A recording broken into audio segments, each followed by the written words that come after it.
आधुनिक भारत के निर्माता हैं डॉक्टर बाबा साहब भीमराव अंबेडकर।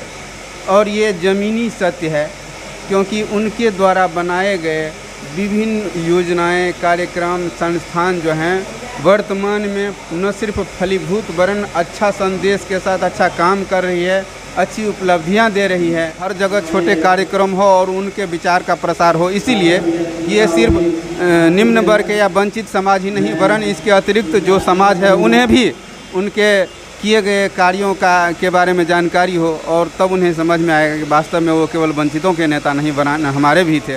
बिहार के नंबर 1 चैनल मिथिला दस्तक के धाकड़ न्यूज में आपका स्वागत है।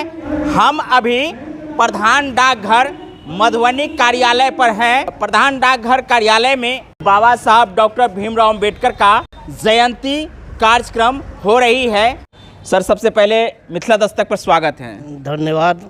अखिल भारतीय डाक विभाग अनुसूचित जाति जनजाति कर्मचारी कल्याण एसोसिएशन के शाखा मधुबनी के तत्वाधान में बाबा साहब डॉक्टर भीमराव अंबेडकर जी के 131वीं जयंती के रूप में हम लोग भव्य रूप से समारोह मना रहे हैं। मेरा उद्देश्य एक यही है कि हमारे जो ये अनुसूचित जाति जनजाति के कर्मचारी हैं आज तक दबे कुचले यहाँ डाकघर में कुचलते रहे हैं, जिसके कारण हम लोग एक अनुसूचित जाति जनजाति के एसोसिएशन बनाया, जिससे हम लोगों को बहुत बड़ी उपलब्धि मिला है। मुख्य रूप से बाबा साहब जो हम लोगों को दिया, आज उनके लेके जो हम लोग इस सर्विस में हैं, तो कम से कम इनके जयंती के रूप में हम लोग मनाकर हम अपने आदमियों को चाहते हैं कि ये लोग सजग हो, अपने बच्चे को शिक्षित करें और संगठित हो और हम लोग संघर्ष करने के लिए हमेशा प्रशासन से हम लोग एक साथ मिलकर हम लोग संघर्ष करें। आइए हम आपको बात करवाते हैं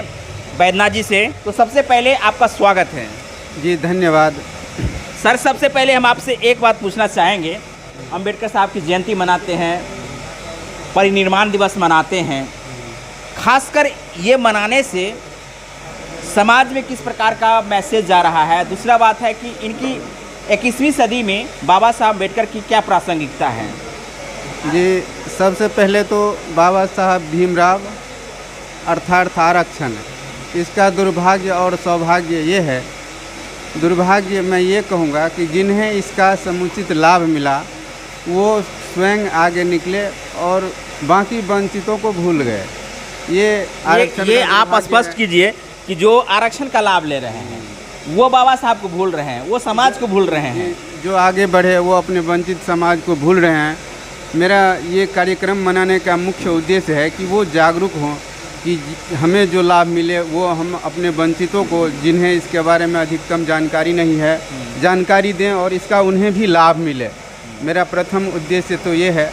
और आपका दूसरा प्रश्न, बाबा साहब की प्रासंगिकता, तो यदा कदा आप अक्षरों में और लोगों के जहन में ये बात आती है कि कहा भी जाता है कि आधुनिक भारत के निर्माता हैं डॉक्टर बाबा साहब भीमराव अंबेडकर। और ये ज़मीनी सत्य है क्योंकि उनके द्वारा बनाए गए विभिन्न योजनाएं, कार्यक्रम, संस्थान जो हैं वर्तमान में न सिर्फ फलीभूत वरन अच्छा संदेश के साथ अच्छा काम कर रही है, अच्छी उपलब्धियां दे रही है। फिर भी बाबा साहब को निचले तबके के लोगों से जोड़ करके देखा जाता है, यानी कहा जाता है कि SC ST OBC के जो है शून्यता मान के चला जाता है, जबकि देश में सबसे बड़ा संविधान, सबसे बड़ा कानून देने वाले बाबा साहब हैं। तो ऐसे में किसी क्षेत्र तक उनको सीमित करके रखना कितना ये आज के दौर में ये प्रासंगिक है? जी, अभी चंद लम्हा पहले मैंने आपको कहा कि ये आरक्षण की दुर्दशा की जो बात की, मैं इन्हीं बातों के तरफ ध्यान आपका आकृष्ट कराना चाह रहा था कि ये आप जानते हैं हिंदू कोड बिल, महिलाओं के लिए जो उपलब्धियां अंबेडकर साहब, डॉक्टर बाबा साहब भीमराव अंबेडकर ने जो किया, उन्हें लोग भूल रहे हैं। इसी को मैं दुर्दशा कह रहा था। वास्तव में यदि उन्हें देखा जाए उस परिप्रेक्ष्य में या इतिहास के परिप्रेक्ष्य में, तो उन्हें टाला ही नहीं जा सकता। और तब समझ में आएगा कि वास्तव में वो जिन परिस्थिति में थे उस परिस्थिति में उन्होंने जो किया आज हमें उससे अधिक मिल रहा है, फिर भी उसका कुछ परसेंटेज भी कर पा रहे हैं, तब उनकी वास्तविक प्रासंगिकता समझ में आएगी। आधुनिक भारत में जिस प्रकार की सोच बाबा साहब डॉक्टर अंबेडकर ने सामाजिक व्यवस्था को लेकर के किए थे, जो समतामूलक समाज की बात किए थे, तो उसमें आप कितना देख रहे हैं कि कितना परिवर्तन होते हुए देख रहे हैं? परिवर्तन का अंदाज़ा आप इस बात से लगा सकते हैं कि जब हम लोग कार्यक्रम करते थे, पहले 2, 4, 7, 10 लोग रहते थे, आज हम सैकड़ों के हैं, हज़ारों की तादाद में हैं। तो निस्संदेह रूप से कुछ न कुछ विकास तो हो रहा है, लोग जागरूक हो रहे हैं और हम उम्मीद रखे हुए हैं। जैसा कि पहले भी हम लोग जब छात्र जीवन से एक नारा गढ़ते आए हैं कि जोड़ जुल्म चक्कर में संघर्ष हमारा नारा है, तो वो उस पर हम अभी काम कर रहे हैं। संघर्ष जो है जारी रहेगा। जी, अभी भी संघर्ष हम कर रहे हैं, आप देख रहे हैं, और ये जारी है मेरा तब से। तो ये है बैद्यनाथ जी सर। बैद्यनाथ जी जो ने बताए हैं कि समाज में जो बदलाव होनी चाहिए थे वो उतना नहीं हो पाए हैं, या कहे कि आरक्षण का लाभ जो व्यक्ति लिए हैं उनसे जो अपेक्षा समाज को थी उतना नहीं दे पाए हैं। इसी को जागरूक करने के लिए ये कार्यशाला है, और इसी कार्यशाला के माध्यम से हम तमाम उन लोगों से कहना चाहेंगे कि आप लाभ तो ले रहे हैं, लेकिन लाभ आप अपने तक सीमित रखते हैं। ऐसा नहीं करके आप अपने समाज में जाइए और बताइए कि आप कैसे लाभ लिए हैं और आपके लाभ से उनको कितना फ़ायदा होने वाला है। जहां सामाजिक व्यवस्था में जो व्यक्ति अभी भी निचले स्तर पर हैं उनमें किस प्रकार की परिवर्तन होनी चाहिए, ये आपके माध्यम से किया जा सकता है। और ऐसे कार्यक्रम हो जगह जगह, छोटे छोटे कस्बे में हो, तो निश्चित रूप से लोग समझ पाएंगे। और जयंती के माध्यम से समाज में ये मैसेज जाना चाहिए कि समाज में जो शिक्षा का स्तर है, जो शिक्षा से लोग वंचित हो रहे हैं, उन लोगों को शिक्षा से जोड़ने के लिए बाबा साहब का जो मुख्य उद्देश्य है,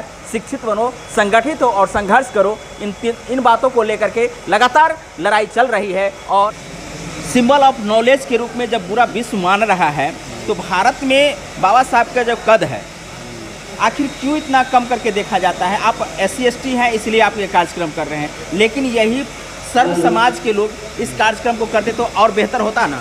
जी, निस्संदेह बेहतर होता। और मैंने अभी बताया कि हर जगह छोटे कार्यक्रम हो और उनके विचार का प्रसार हो, इसीलिए ये सिर्फ निम्न वर्ग या वंचित समाज ही नहीं, वरन इसके अतिरिक्त जो समाज है उन्हें भी उनके किए गए कार्यों के बारे में जानकारी हो, और तब उन्हें समझ में आएगा कि वास्तव में वो केवल वंचितों के नेता नहीं बनाना, हमारे भी थे।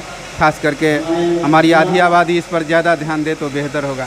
तो आपने सर का प्रतिक्रिया देखे हैं, और सर के प्रतिक्रिया को लेकर के बाबा साहब अम्बेडकर की जो जयंती है, उनके उद्देश्य है जो 21वीं सदी में किस प्रकार की है और भारत के निर्माण में बाबा साहब का जो योगदान रहा है, इन तमाम बातों को लेकर के आप लोग कमेंट कीजिए। ये बाबा साहब की जो देन है वो भारत के निर्माण में किस प्रकार से प्रभावित करने वाला है, या किस प्रकार से बाबा साहब की प्रासंगिकता रहेगी, कमेंट करके जरूर बताएंगे। बहुत बहुत धन्यवाद। जय हिंद, जय भारत, जय मिथिला।